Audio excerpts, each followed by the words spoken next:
بسم الله الرحمن الرحيم إن الذين يكفرون بالله ورسله ويريدون أن يفرقوا بين الله ورسله ويقولون نؤمن ببعض ونكفر ببعض ويريدون أن يتخذوا بين ذلك سبيلا أولئك هم الكافرون حقا۔ اللہ رب العزت فرماتے ہیں کہ بے شک وہ لوگ اللہ اور اس کے رسول کا انکار کریں اور اللہ اور اس کے رسول کے درمیان تفریق ڈالنے کی کوشش کریں۔ وَيَقُولُونَ نُؤْمِنُ بِبَعْضٍ وَنَكْفُرُ بِبَعْضٍ، بعض چیزوں پر ایمان لائیں، بعض چیزوں کا انکار کر دیں۔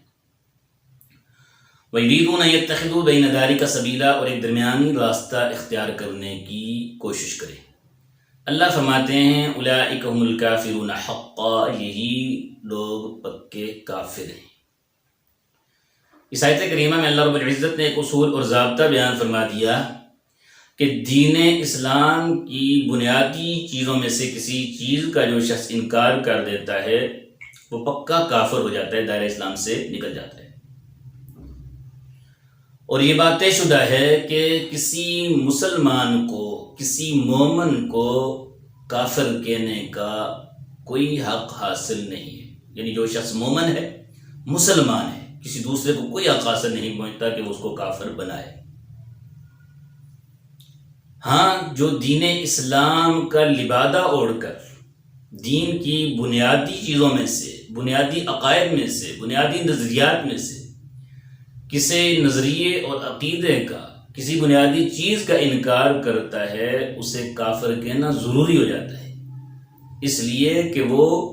اسلام کے لبادے میں مسلمان کی چادر اوڑھ کر وہ لوگوں کو کفریہ عقائد کی طرف بلا رہا ہے، تو یہ ایک فتنہ ہے اور اس فتنے سے آگاہ کرنا ضروری ہو جاتا ہے۔ مثال کے طور پر یہ قادیانی جو ہیں، اپنے آپ کو مسلمان کہتے ہیں، قرآن کی تلاوت بھی کرتے ہیں، نبی پاک صلی اللہ علیہ وسلم کو بھی نبی مانتے ہیں لیکن آخری نبی نہیں مانتے، تو یہ سب چیزیں کرنے کے بعد وہ دین اسلام کے جو بنیادی عقیدہ ہے کہ اللہ کے نبی صلی اللہ علیہ وسلم کے بعد کوئی نبی نہیں ہے، یعنی ختم نبوت کا عقیدہ، اس پہ حملہ کر کے وہ لوگوں کو گمراہ کرتے ہیں۔ لہٰذا ان کو کافر کہنا اور پکے کافر کہنا ضروری ہے۔ لیکن اس معاملے میں جاوید احمد غامدی صاحب جو ہیں وہ مغالطے کا شکار ہیں۔ جس طرح بہت سی چیزوں میں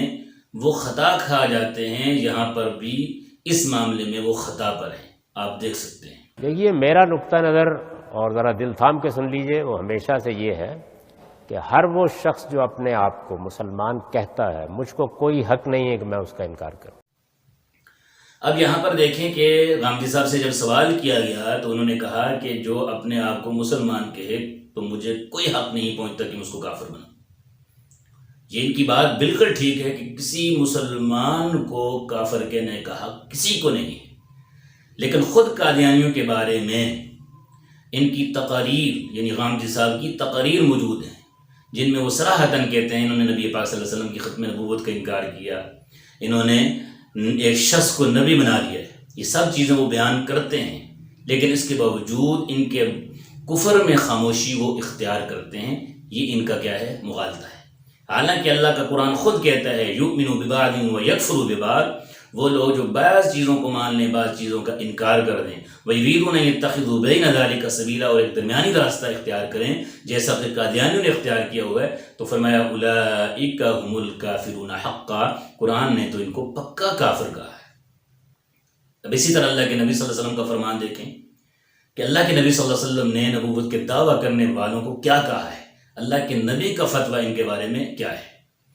حدیث پاک میں آتا ہے اللہ کے نبی صلی اللہ علیہ وسلم کے دور میں ہی مسیلمہ کذاب نے نبوت کا دعویٰ کر لیا تھا۔ یہ اللہ کے نبی صلی اللہ علیہ وسلم کو نبی مانتا تھا، اس کے ساتھ ساتھ اس نے اللہ کے نبی کو پیغام دیا تھا کہ آپ اپنی اس نبوت میں مجھے بھی شریک کر لیں کہ کچھ علاقے کے آپ نبی بن جائیں، کچھ علاقے پر میں نبی بن جاتا ہوں۔ لیکن جب اللہ کے نبی صلی اللہ علیہ وسلم کے پاس دو قاصد اس کا خط لے کر اللہ کے نبی صلی اللہ علیہ وسلم کی خدمت میں حاضر ہوئے، تو اللہ کے نبی صلی اللہ علیہ وسلم کے سامنے خط جب پڑھا تو اللہ کے نبی صلی اللہ علیہ وسلم نے ان کے یعنی مسلمہ کذاب کے قاصدوں سے پوچھا تقولان انتما، تم دونوں کا کیا نظریہ ہے، تمہارا یعنی کیا عقیدہ ہے اس معاملے میں؟ تو انہوں نے جواب دیا کما قال، جیسا کہ مسلمہ کذاب کا ہے، یعنی مطلب یہ تھا کہ ہم بھی آپ کو بھی مانتے ہیں، مسلمہ کذاب کو بھی نبی مانتے ہیں۔ اس موقع پر اللہ کے نبی صلی اللہ علیہ وسلم کا جملہ آپ سنیں، اللہ کے نبی نے فرمایا واللہ، اللہ کی قسم، لولا ان الرسل لا تقتل، اگر یہ قاصد اور سفیروں کو یعنی قتل نہ کرنے کا جو رواج ہے کہ ان کے ساتھ چھیڑ چھاڑ نہیں کی جاتی، ان کو برا بلا نہیں کہا جا سکتا، سفیر اور قاصدوں کو ان کو قتل نہیں کیا جا سکتا، اللہ کے نبی نے فرمایا کہ اگر یہ بات طے شدہ نہ ہوتی لَضَرَبْتُ أَعْنَاقُكُمَا، میں ان دونوں کی گردنیں اڑا دیتا۔ یعنی گردنیں اس لیے نہیں اڑائیں کہ مشہور ہو جائے گا کہ اس نے قاصدوں کو بھی یعنی سفیروں کو بھی قتل کر دیا۔ یہ تو اللہ کے نبی صلی اللہ علیہ وسلم کی صراحتاً حدیث ہے، اور اللہ کے نبی صلی اللہ علیہ وسلم نے بتا دیا کہ یہ جو ہیں پکے کافر ہیں، اسی لیے تو اللہ کے نبی صلی اللہ علیہ وسلم نے یعنی بظاہر خواہش کے اظہار کیا کہ میں ان کی گردن اڑا دوں۔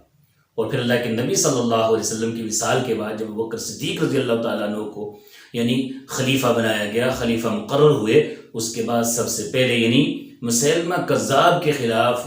جو جنگ ابوبکر صدیق رضی اللہ تعالیٰ عنہ نے لڑی، اور کافر سمجھتے ہوئے لڑی، ان کو مرتد سمجھتے ہوئے لڑی، دین اسلام کا دشمن سمجھتے ہوئے لڑی، اس پر تمام صحابہ کرام رضی اللہ تعالیٰ اجمعین کا اتفاق تھا۔ پھر مسیلمہ کذاب کو بھی قتل کیا اور اس کے ماننے والوں کو بھی قتل کیا، اور اس کے ساتھ ساتھ بہت سے صحابہ کیا ہوئے، شہید ہوئے۔ تو اس لیے یہ اسلام کے بنیادی عقائد میں سے ایک عقیدہ ہے، لیکن غامدی صاحب اس معاملے میں خطا پر ہیں۔ دعا ہے کہ اللہ رب العزت